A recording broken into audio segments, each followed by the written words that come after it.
It was one of those nights at Spectrum, the kind where the neon lights seemed to pulse with the heartbeats of everyone inside. The air was thick with the scent of spilled beer, cologne, and possibilities. I've been working at this gay bar for almost 6 months now, mostly weekend shifts that stretched into the early morning hours.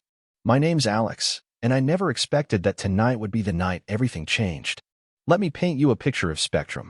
It sits on the corner of 2 busy streets downtown, its rainbow flag fluttering proudly above the entrance. Inside, the main room is dominated by a horseshoe-shaped bar where I spend most of my time mixing drinks and making small talk.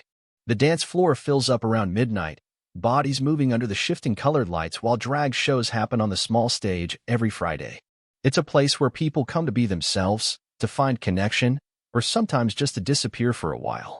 The regulars were all in their usual spots that night. There was Marco, nursing his whiskey sour at the far end of the bar, occasionally glancing up at the basketball game playing on the TV. Danny and her girlfriend were huddled in their favorite booth, heads close together like they were sharing secrets even after 3 years together. The Thursday night crowd was predictable, not too rowdy, not too quiet. Just right for someone like me who preferred to observe rather than be the center of attention. I was wiping down the counter when he walked in. You know how in movies there's that moment when someone enters a room and somehow everything else fades into the background? I always thought that was just a cinematic trick until that night. He wasn't flashy or loud, quite the opposite, actually. Tall, with dark hair that fell across his forehead in a way that looked effortlessly perfect. He wore a simple blue button-down with the sleeves rolled up, revealing forearms that suggested he did more than just sit at a desk all day. But it was his eyes that caught me, deep brown and somehow both intense and gentle at the same time. He chose a seat at the middle of the bar, not too close to anyone else but not hiding in a corner either. When I approached to take his order, he looked up with a smile that made my stomach do a little flip. "Whiskey, neat," he said, his voice carrying just a hint of an accent I couldn't quite place. "Whatever's good." I nodded and reached for the Boo Light bourbon, not the most expensive on our shelf, but definitely better than the well liquor. As I placed the drink in front of him, he introduced himself. "I'm Daniel," he said, extending his hand. His grip was firm, his palm warm against mine. "Alex," I replied, suddenly very aware of how long it had been since I'd felt that little spark of connection with someone. We chatted briefly, the kind of surface-level conversation bartenders have with customers dozens of times a night. He was new to the city, here for work, staying at a hotel a few blocks away. Nothing too personal, nothing too revealing. Yet somehow, each exchange felt charged with something more. The night progressed, and Daniel ordered a second whiskey, then a third. I noticed he was drinking them faster than most people who actually appreciate good bourbon. By his fourth, his words were starting to slur slightly, his gestures becoming more animated as he told me about his job in architectural design. I found myself lingering near his section of the bar whenever I could, drawn to his stories and the way his eyes crinkled when he laughed. It was around 1 a.m. when Miguel, our head bartender, gave me the signal. Miguel had been working at Spectrum for nearly a decade and had an almost supernatural ability to spot trouble before it happened. The slight tilt of his head toward Daniel told me everything I needed to know. Daniel wasn't belligerent or causing problems, but he was definitely past the point where serving him more alcohol would be responsible. I took a deep breath and approached Daniel, who was now telling an elaborate story to the woman seated next to him about a building he'd helped design in Chicago. "So I think I need to cut you off," I said, trying to keep my tone light but firm. "Can I get you some water instead?" Daniel turned to me, his expression shifting from confusion to something like amusement. "Cut me off? Come on, I'm fine," he protested, but without any real heat behind it. "One more won't hurt. I'm celebrating tonight." "What are you celebrating?" I asked, genuinely curious but also stalling while I filled a glass with water and set it in front of him. "Freedom," he said, and there was something in the way he said it that made me think it meant more than just a night out. New city, new job, new everything. He took a sip of the water, making a face like it was medicine. "But I guess you're right. Probably shouldn't push it." I expected him to be annoyed, maybe even leave. What I didn't expect was what happened next. Daniel reached into his pocket and pulled out a set of keys attached to a small silver compass keychain. He slid them across the bar toward me with a deliberate motion that seemed almost practiced. "Probably shouldn't drive anyway," he said.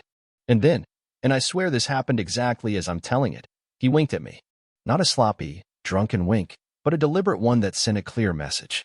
Miguel, who had been watching the exchange from the other end of the bar, raised an eyebrow at me. I felt my cheeks flush as I picked up the keys, unsure of what to say. The keys were warm from being in Daniel's pocket, the metal smooth against my palm. A Toyota key, a couple of what looked like house keys, and that unique compass keychain that seemed somehow fitting for someone who just moved to a new city. "I can call you a cab," I offered, trying to maintain some semblance of professionalism despite the way my heart was suddenly racing. "Or you could drive me home after your shift," Daniel suggested, his voice lower now, meant only for me to hear. "I'm only a few blocks away." Let me pause here to explain something important. In my 6 months of bartending, I'd been hit on more times than I could count. It came with the territory. I developed a pretty good radar for distinguishing between harmless flirtation and potentially problematic situations. Daniel's invitation hovered somewhere in between, forward enough to make my pulse quicken, but not aggressive or entitled. There was something refreshingly direct about it, a clarity of intention that cut through the usual games people play. "I don't finish until 3, I said, neither accepting nor rejecting his offer. "That's still a couple of hours away." Daniel shrugged, seemingly unfazed. "I've got nowhere to be tomorrow." He took another sip of his water. "I can wait. Or not. Your call." Before I could respond, a group of customers arrived at the bar, demanding my attention. I excused myself, tucking Daniel's keys into my apron pocket where they seemed to burn against my leg for the rest of my shift. As I mixed drinks and ran credit cards, my mind kept wandering back to him. He stayed at the bar, switching completely to water, occasionally catching my eye across the room. Each time our gazes met, that same spark flickered between us. Kayla, one of the other bartenders, nudged me as we passed each other behind the bar. "What's the deal with Mr. Bourbon?" she whispered, nodding toward Daniel. "He hasn't taken his eyes off you all night." "He gave me his keys," I admitted, keeping my voice low, "and kind of suggested I drive him home after my shift." Kayla's eyebrows shot up. "And? Are you going to?" That was the question, wasn't it? The responsible part of me knew it wasn't a great idea. Daniel was attractive and seemed nice enough, but he was also a stranger and had been drinking. The other part of me, the part that had been working long hours and going home to an empty apartment night after night, was tempted by the possibility of connection, however brief. "I haven't decided," I told Kayla, which was the truth. "Probably not." "Well, if you don't want them, I'll take his keys," she joked, wiggling her eyebrows suggestively. "He's cute." I felt a surprising flare of possessiveness. "I've got it handled," I said, perhaps a bit more firmly than necessary. Kayla just laughed and moved away to serve another customer. As the night wore on, the bar gradually emptied. By 2:30 a.m., only a handful of patrons remained, including Daniel. He'd moved to a booth in the corner, scrolling through his phone, occasionally glancing up to check if I was looking his way. I was, more often than I cared to admit.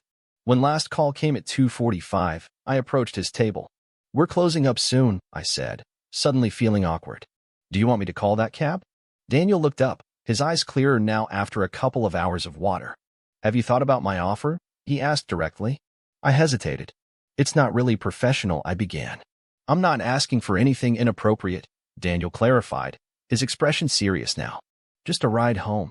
Maybe some conversation. No pressure for anything else." There was something disarming about his honesty. No pretense, no games. Just a straightforward request that I could accept or decline without judgment. I found myself nodding before I'd fully made up my mind. "Okay," I said. "I need to help close up, but I can give you a ride after that." The smile that spread across his face made something warm unfurl in my chest. "I'll wait outside," he said, standing up. "Fresh air will do me good anyway." After he left, Miguel approached me as I was counting out my register.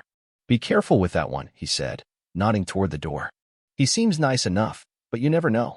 "I'm just giving him a ride," I insisted, though we both knew it might be more than that. Miguel shrugged. "Text me when you get home, okay? And remember, you can always change your mind."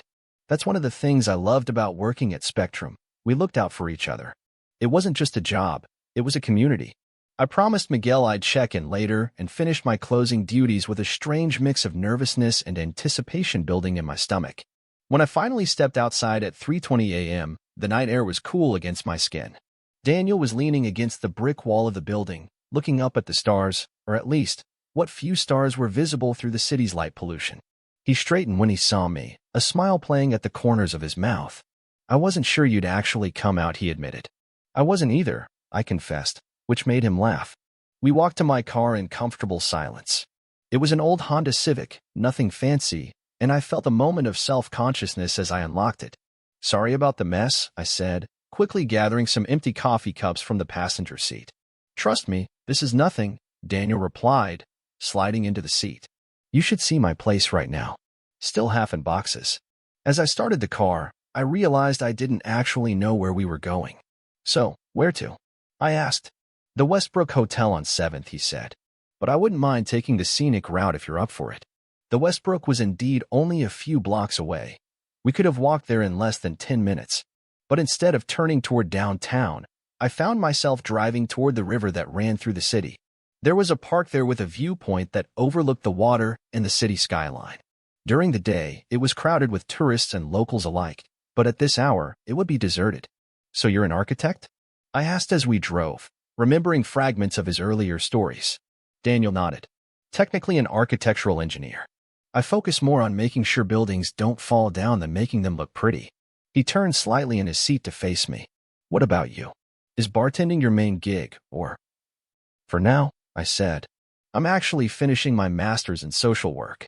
Bartending pays the bills and works with my class schedule." "Social work," Daniel repeated thoughtfully.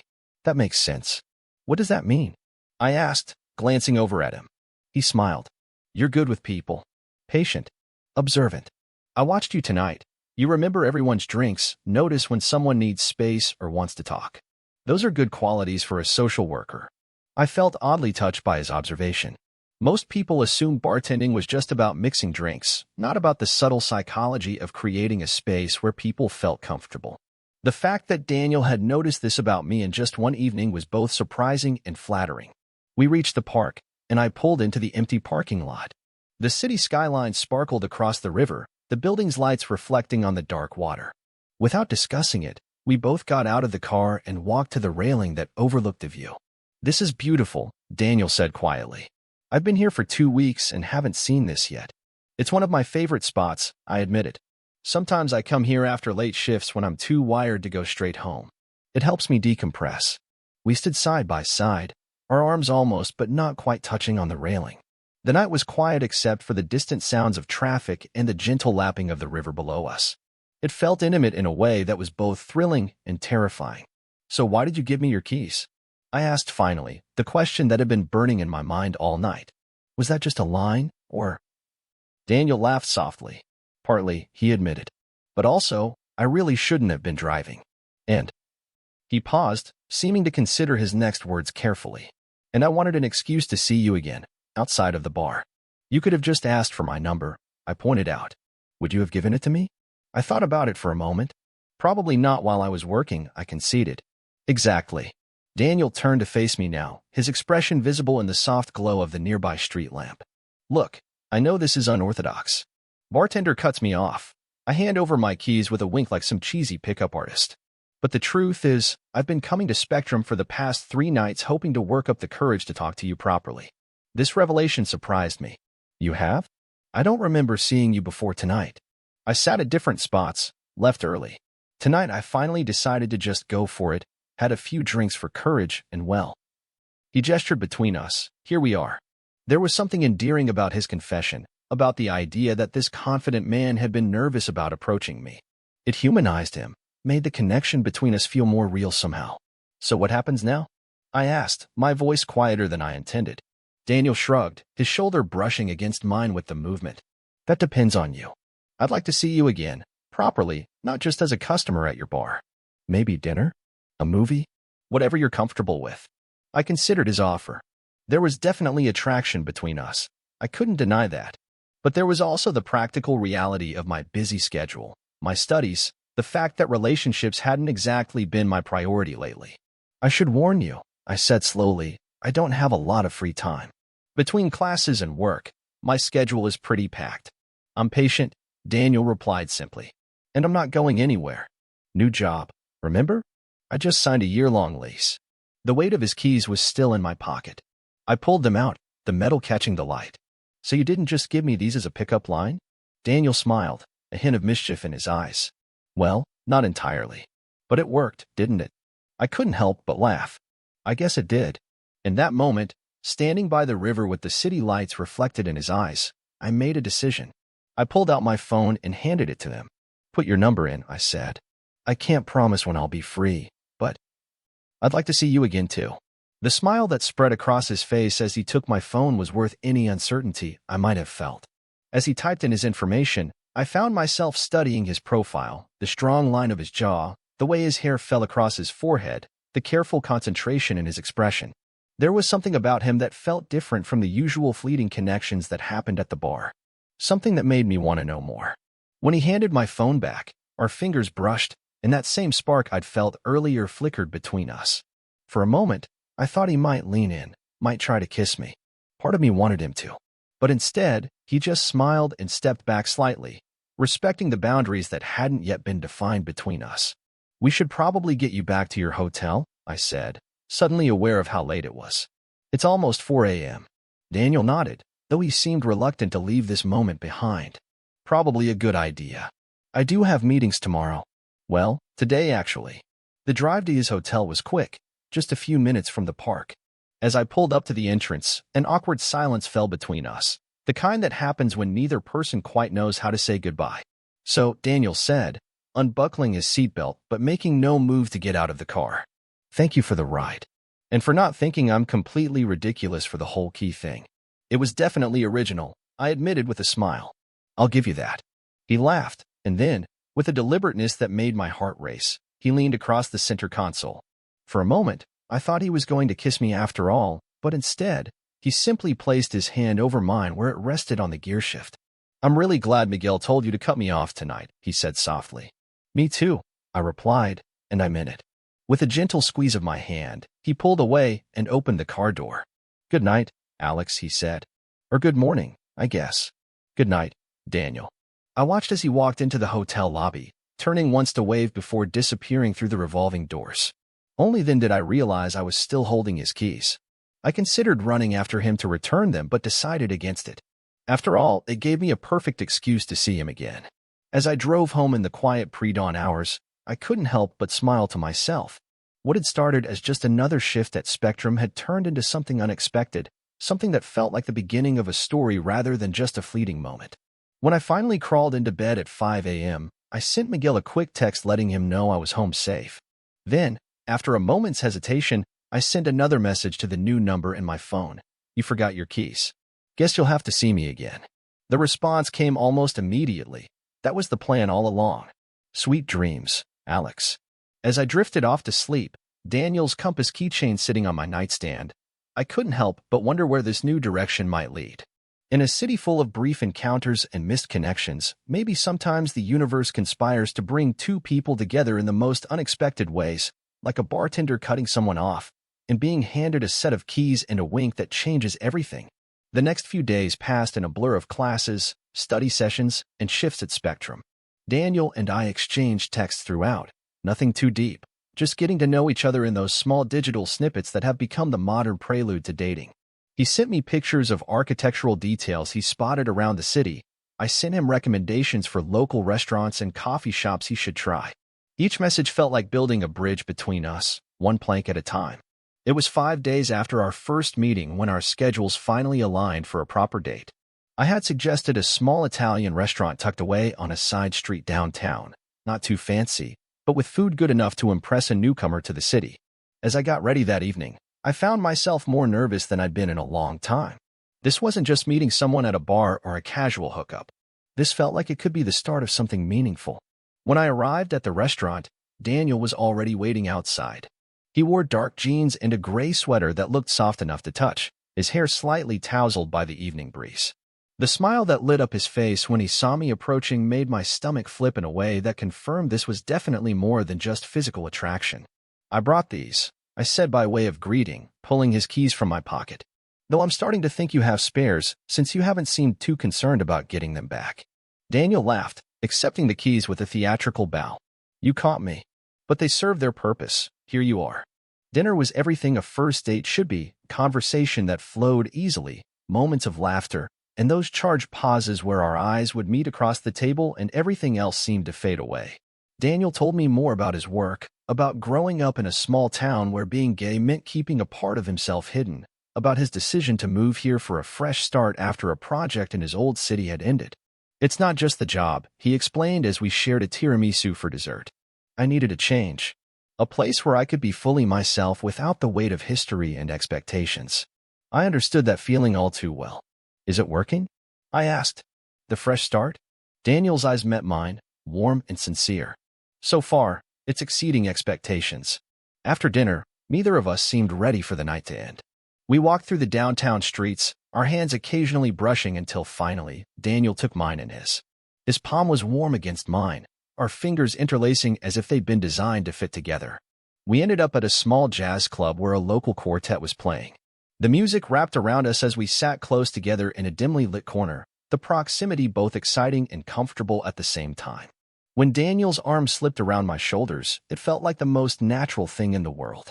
I have a confession to make, he said, his voice close to my ear so I could hear him over the music. I wasn't actually that drunk the night we met. I pulled back slightly to look at him. What? Daniel had the grace to look a little embarrassed. I mean, I was definitely tipsy, but not as bad as I might have seemed. I saw Miguel give you the signal, and I thought it might be my chance to make an impression. I should have been annoyed at the deception, but instead, I found myself laughing. So you pretended to be drunker than you were just to give me your keys? That's either really creepy or really sweet. I haven't decided which. I'm hoping for sweet, Daniel said, his expression hopeful. Was it a terrible plan? I pretended to consider this seriously. Well, it worked, so I can't criticize your results. But next time, maybe just ask me out like a normal person? Next time, Daniel repeated, a smile spreading across his face. So there will be a next time? Instead of answering with words, I leaned in and kissed him. His lips were soft against mine, his hand coming up to cup my cheek as he returned the kiss with a gentleness that made my heart ache in the best possible way. When we finally pulled apart, the look in his eyes told me everything I needed to know about where this might be heading. That night was the beginning of something neither of us had been looking for but both of us needed. Over the weeks that followed, Daniel became a regular fixture in my life. He would stop by Spectrum toward the end of my shifts, sitting at the bar with a glass of water, a running joke between us now, waiting to walk me home. We'd spend lazy Sunday mornings in my apartment, Daniel sketching building designs while I worked on papers for my classes. We discovered each other's favorite foods, music, movies, all those details that gradually transform a stranger into someone familiar, someone important. It wasn't always easy.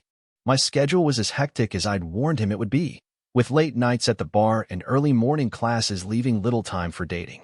But Daniel was patient, finding ways to fit into the corners of my life without demanding that I reshape it for him. He'd bring dinner to the library when I was studying late, or leave little notes in my textbooks that I'd find days later, simple messages that would make me smile in the middle of a stressful day. 3 months after that first night, Daniel asked me to help him hang pictures in his now fully furnished apartment. As I was positioning a framed architectural drawing on his living room wall, I noticed something familiar on his coffee table, the silver compass keychain, no longer attached to his keys. You kept it separate, I observed, nodding toward the keychain. Daniel came to stand beside me, his arm slipping around my waist. It seemed significant, he said simply. A reminder of how we started. I turned in his arms, looking up at the man who had gone from stranger to something much more in such a relatively short time. With you pretending to be drunk and me stealing your keys? He laughed, pulling me closer. With a bartender cutting me off, and me taking a chance that might have seemed crazy but felt absolutely right. As his lips met mine, I couldn't help but think about the unpredictability of life, how a simple shift at work had turned into something that was changing my entire world. In the background, the compass keychain caught the afternoon light, a small but perfect symbol of finding direction when you least expect it. Sometimes the best stories begin in the most ordinary places, like a bustling bar on a Thursday night, with a wink and a set of keys that unlock much more than just a door. Total_char_count, 18,748.